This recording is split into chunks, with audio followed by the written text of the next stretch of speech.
చాలామంది హెల్త్ అనగానే ఫుడ్ గురించో లేకపోతే ఎక్సర్సైజ్ గురించో వాకింగ్ గురించో ఏ జిమ్ గురించో ఆలోచిస్తారు. కానీ ఇవన్నిటికన్నా అసలు విషయం ఏంటో తెలుసా? శ్వాసది ఎవ్వరు కూడా పట్టించుకోరు. మనలో టాక్సిన్స్, పాయిజన్స్ ఎక్కువ ఎలా పోతాయట? 70% ఊపిరితిత్తుల ద్వారా పోతున్నాయి మన టాక్సిన్స్ అన్నీ. కానీ దీనికి మాత్రం ఎవ్వరూ ఆలోచించరు. ఒకవేళ ఎప్పుడైనా శ్వాస నాకు సరిగ్గా రావట్లేదంటే ఎక్కువ ఆక్సిజన్ పీల్చుకోవాలనుకుంటారు. మీకు అందరికీ తెలియని విషయం ఏంటో తెలుసా? ఎక్కువ ఆక్సిజన్ బాగా పీల్చేస్తే కార్బన్ డైఆక్సైడ్ తగ్గిపోతుంది కాబట్టి మనం హెల్తీగా ఉంటాం అనుకుంటారు. మీకు అందరికన్నా తెలియని విషయం చెప్తున్నాను ఇప్పుడు. బోర్ ఎఫెక్ట్ అని ఒకటి ఉంది.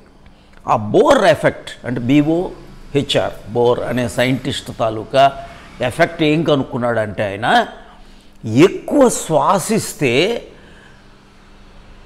కార్బన్ డైఆక్సైడ్ తగ్గుతుంది. కార్బన్ డైఆక్సైడ్ తగ్గితే ఆక్సిజన్ వెళ్ళి హెమోగ్లోబిన్తో బైండింగు పెరిగినప్పటికి కూడా అవి ఆక్సిజన్కి డెలివరీ చేయదట. మజిల్స్కి, టిష్యూస్కి డెలివరీ తక్కువైపోతుంది. కాబట్టి కార్బన్ డైఆక్సైడ్ పెట్టి మనకి ఉంటుంది. కాబట్టి మనం ఏంటి అంటే శ్వాస బాగా పెరగాలి, ఆక్సిజన్ పెరగాలి అంటే అందుకనే యోగులు ఏం చేస్తారు? ఎప్పుడు కూడా ఎగ్జలేషన్ని లాంగర్ పెడతారు.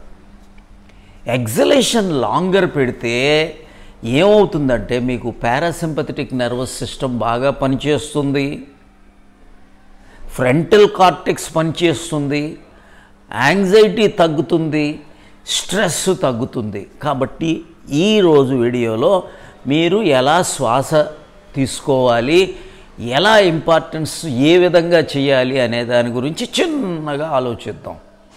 మీరేంటి అంటే చాలామంది నోటి ద్వారా శ్వాస తీసుకుంటారు. ఇది ఫస్ట్ తప్పు.